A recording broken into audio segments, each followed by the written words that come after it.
Bonsoir. On va faire le tour du monde. Le problème à force de se raconter des histoires, c'est qu'on finit par y croire. Et du coup, j'ai mis mes bottes magiques et j'ai oublié de prendre mon parapluie.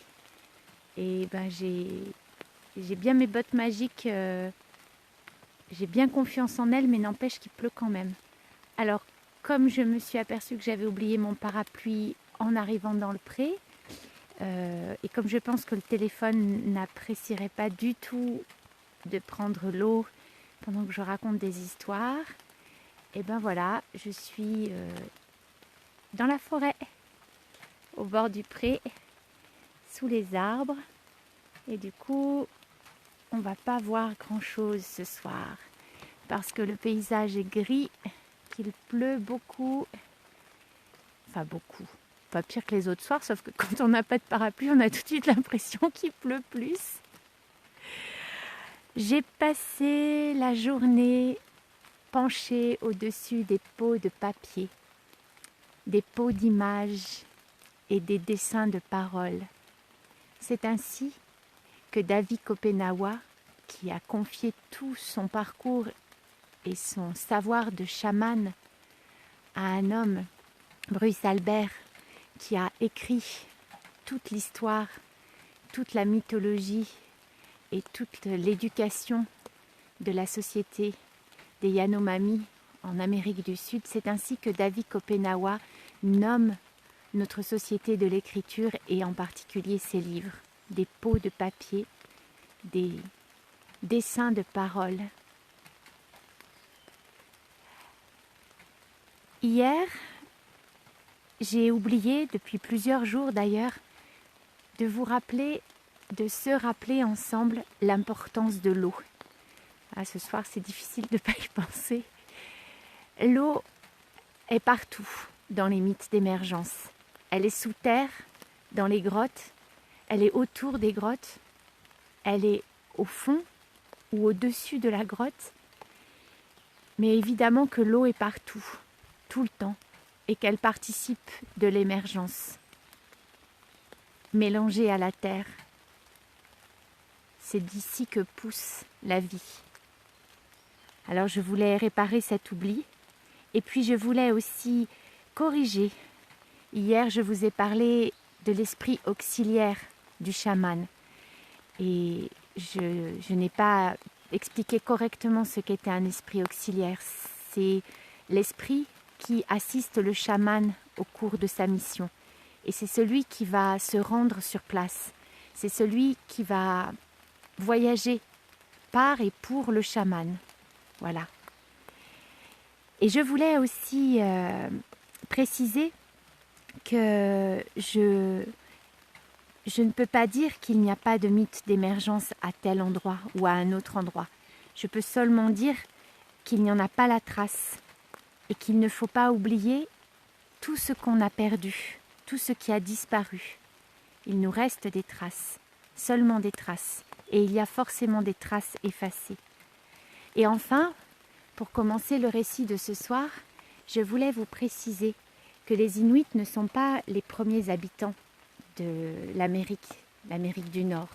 Ils sont arrivés il y a environ 10 000 ans, mais avant eux étaient passés ceux qu'on appelle les Paléo-Asiatiques, qui sont les ancêtres des Amérindiens. Et ce sont des groupes à tel point différents que leur langue, comme je vous l'ai dit hier, définit un territoire. Et les mythes sont notre itinéraire depuis que nous avons commencé le voyage. Et ce soir, je suis venue jusque dans le pré parce que j'avais très envie, sous la pluie, de vous raconter la destination d'aujourd'hui. La destination, nous allons partir au Nunavut. Le Nunavut, c'est un territoire au nord-ouest du Canada. Et vous pourrez regarder sur les cartes ensuite, vous verrez, c'est un grand territoire. Et ce territoire, si nous nous y rendons, c'est parce que justement, nous suivons les mythes et nous suivons les langues dans lesquelles les mythes se sont racontés. Et nous suivons exactement les langues inuites aléoutes. Les langues inuites aléoutes, on les trouve depuis l'Alaska, depuis même l'extrême-orient russe, et on les retrouve en Alaska, ayant franchi le détroit de Bering ou les îles qui se trouvent en dessous du détroit de Bering, on les trouve en Arctique et jusqu'au Canada, jusqu'au bout du Canada et même des traces au Groenland. En tout, cette famille de langues représente 14 variations, 14 langues différentes. Et ce grand territoire du Nunavut a longtemps été l'objet d'une revendication territoriale et il a été acquis définitivement seulement en 1999. Il a été reconnu comme le peuple des Inuits. C'est le plus grand territoire fédéral du Canada et c'est aussi le moins peuplé. Et en langue inuite, Nunavut signifie simplement « notre terre ». Mais cette terre a été longue à revendiquer, a été longue à obtenir. Lorsque les premiers explorateurs sont entrés en contact avec le peuple inuit dans cette terre du Nunavut, c'est en 1576. Et on le sait parce que justement, ils sont venus et ils ont écrit sur leur peau de papier. Ils ont écrit des dessins de paroles. Mais ils ne se sont pas contentés d'écrire. Ils cherchaient de l'or qu'ils n'ont pas trouvé. Et en Angleterre, ils ont ramené des Inuits. L'histoire dit qu'ils ont ramené 4 Inuits et que tous les 4 sont morts en Angleterre. Et puis ensuite, ce territoire a été colonisé bien plus tard par les Canadiens. Les Canadiens ont cherché à arrêter et à sédentariser les Inuits. Et dans leur volonté de sédentariser ce peuple nomade, ils ont tué leurs chiens de traîneau. Ce soir, dans le territoire des Nunavut, je voudrais que nous allions rendre visite aux Netsilik et aux Ugalit. Chez les Netsilik, qui ont été les derniers à rencontrer les missionnaires au début du XXe siècle, on raconte que les caribous viennent du sol et que l'esprit de la montagne creuse le sol dans la plaine. Et dans la plaine, l'esprit de la montagne pêche les caribous. Il y a l'eau partout. Alors, dans la plaine, on peut pêcher des caribous, n'est-ce pas? Chez les Uglulites,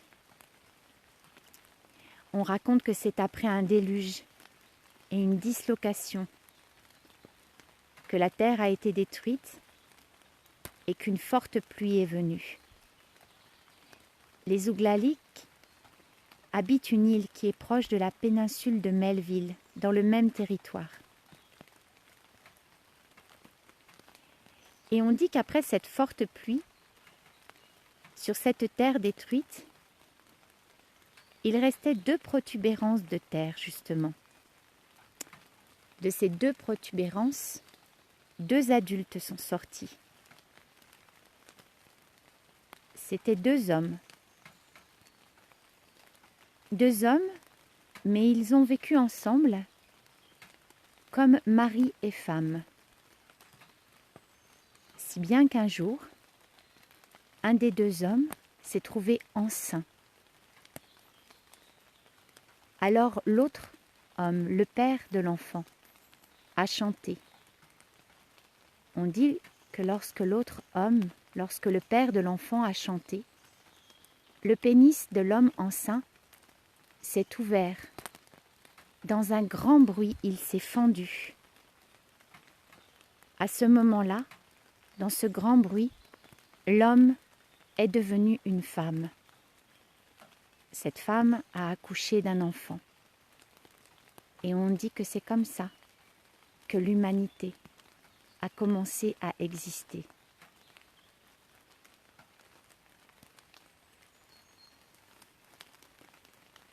Il faut parfois faire le tour du monde pour comprendre comment les choses impossibles peuvent se raconter, peuvent s'imaginer.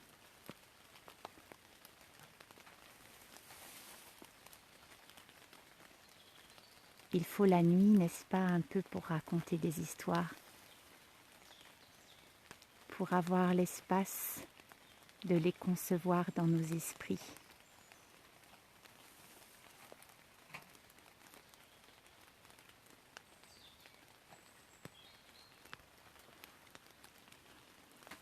Je pensais avoir terminé ma journée de travail pour préparer l'histoire de ce soir, lorsque, tournant les pages du gros document que je feuillette depuis des jours et des jours, j'ai vu écrit ailleurs Netsilik. Alors j'ai lu et j'ai compris que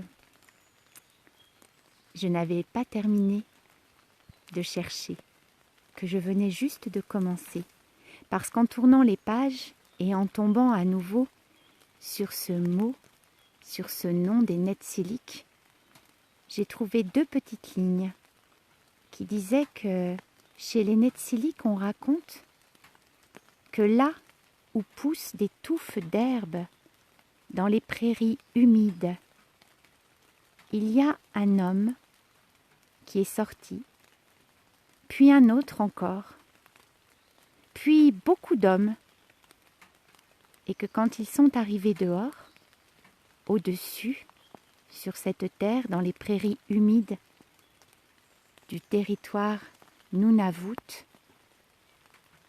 eh bien, ils ont trouvé des femmes qui étaient là et qui ont pris soin d'eux. Dans ces grandes prairies du Nunavut, on appelle ces touffes d'herbe Tussak. Dans la magie de la toile, Tussak m'a appris quelle était l'herbe ancienne, l'herbe dont sont issues plus tard, par mutation et par culture, toutes les céréales que nous consommons. Les blés, bien sûr, tous les blés, mais aussi le riz, le sorgho, le maïs. Tussak, sur l'image de la toile, ressemblait à de l'herbe que j'avais déjà vue. Cette herbe, je l'ai vue juste à côté d'ici. Je l'ai vue quand on traverse ce grand pré, quand on avance et qu'on marche jusqu'au marais, quand on rentre dans ce qui s'appelle ici la tourbière, qui est un sol qui géologiquement contient la mémoire de tout ce qui a coulé, sédimenté, ruisselé, séché, puis encore coulé, refroidi, réchauffé. Dans le marais tout près d'ici, on ne l'appelle pas Tussak. Et je ne me rappelais plus le nom de cette plante qui ressemblait exactement à celle que je voyais sur l'écran de l'ordinateur. J'ai cherché, ouvert beaucoup de fenêtres et je me suis perdue. Alors j'ai téléphoné à mon amie Joséphine et je lui ai demandé comment s'appelle cette plante, tu sais, qui est dans le marais, qui est si ancienne. Et Joséphine m'a dit le touradon. Et elle a ajouté, tu sais, le touradon, c'est celui dont on dit qu'il contient l'esprit de la tourbière. Voilà comment la boucle se boucle parfois. Il y a tout près dans la tourbière la plante qui a vu l'émergence de ces hommes Netsilik dans une lointaine province au nord-ouest du Canada. Il y a aussi ici cette plante qui est l'ancêtre de toutes les graminées, de toutes les graines que nous consommons aujourd'hui. La famille de cette plante a nourri les premiers mammifères, les premiers dinosaures. La famille de cette plante est vieille de plusieurs centaines de milliers d'années. Et cette plante, si vieille, est arrivée jusqu'à nous avant les insectes pollinisateurs, parce qu'elle n'avait pas besoin d'eux. Et elle a eu aussi cette capacité d'auto-reproduction qui est à la source de la vie.